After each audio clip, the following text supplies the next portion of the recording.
This month we cover apps that will help you with those New Year's resolutions. These apps look at things that can be used for smoking cessation, fitness and alcohol intake. My Quit Route by the Breaking Free group works as a tool that helps the user to quit smoking for good. The app allows the user to set a quit date, which they can work towards getting advice along the way. And when the date comes, the app aims to help the user never to smoke again. The app works by assessing the user's level of nicotine dependence and, depending on the outcome assessment, recommends the user a suitable program. If the assessment indicates high dependency, the app can provide a behaviour change intervention.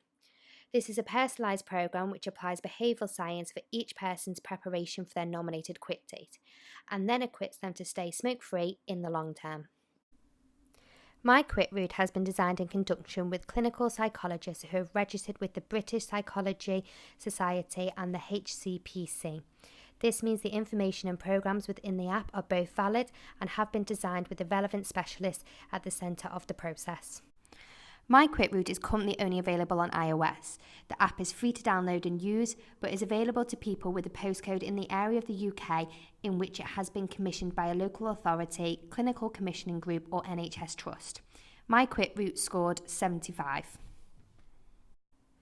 So there is another our app reviews. Click on our link or search appfinder.orca.co.uk to read their full review and download now. Click like and subscribe for more mobile health content.